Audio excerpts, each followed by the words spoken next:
आरव और उसकी टीम तहखाने में फंसे हुए थे। चारों तरफ अजीब अजीब आवाजें गूंज रही थीं। दीवारों से रिश्ता खून, कमरे में फैली ठंडी हवा और अचानक बुझती बदलती रोशनी ने माहौल को और डरावना बना दिया।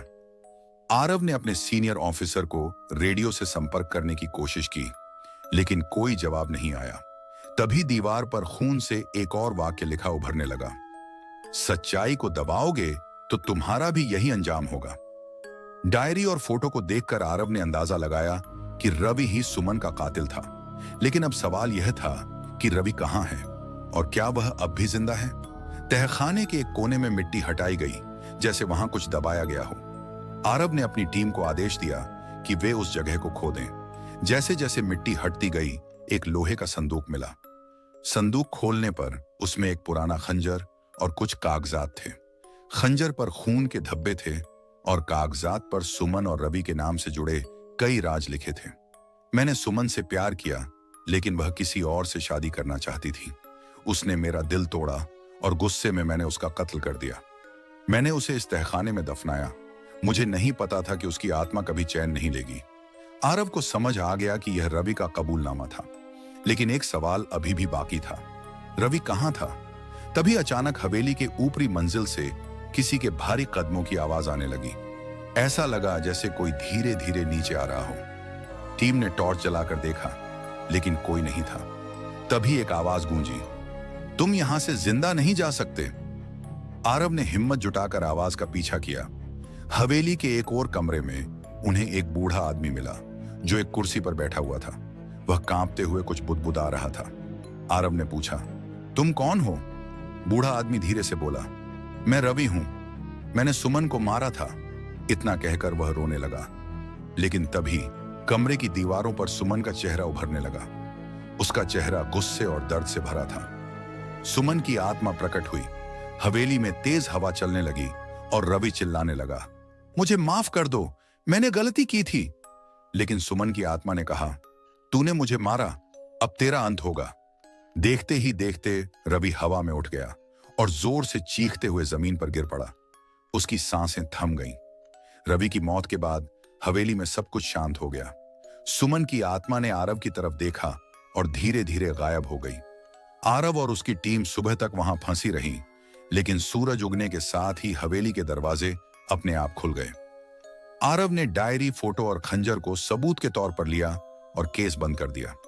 हवेली के रहस्य को सुलझा लिया गया था, लेकिन वह रात आरव और उसकी टीम के लिए कभी न भूलने वाली बन गई।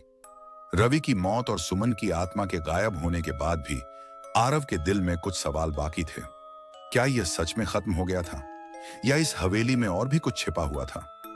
आरव और उसकी टीम ने थाने पहुंचकर सुमन और रवि के केस को दस्तावेजों में दर्ज कर लिया।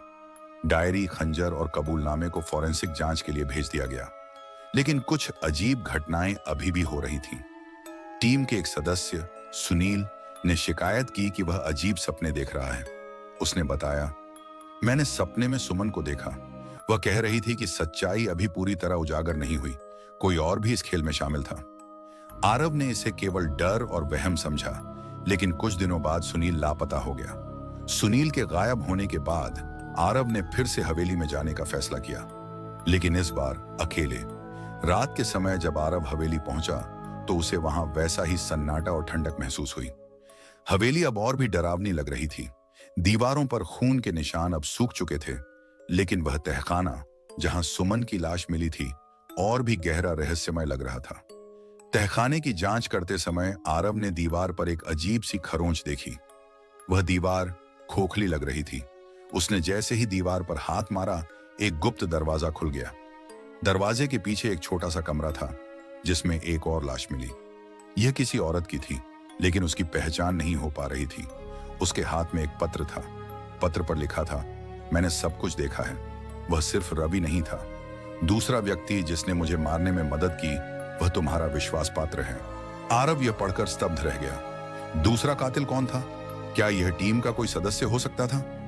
आरव ने तहखाने से वापस लौटकर उस लाश की पहचान की। जांच में पता चला कि यह रवि की पत्नी मधु की लाश थी। यह एक नया मोड़ था। मधु को किसने मारा और क्यों? कुछ दिनों की जांच के बाद आरव ने एक चौंकाने वाली सच्चाई का खुलासा किया। मधु ने सुमन के कत्ल की योजना में रवि की मदद की थी, लेकिन बाद में किसी ने मधु को भी मार दिया। वह दूसरा कातिल कोई और नहीं बल्कि आरव की टीम का ही एक सदस्य सुनील था। आरव ने सुनील को फंसाने के लिए एक चाल चली। उसने सुनील को हवेली में बुलाया और सच्चाई सामने लाने के लिए सबूत दिखाए। सुनील ने कबूल कर लिया कि उसने मधु को इसलिए मारा क्योंकि वह चाहता था कि यह राज हमेशा के लिए दबा रहे। आगे देखने के लिए हमारे चैनल को सब्सक्राइब करें और बेल आइकन को दबाएं।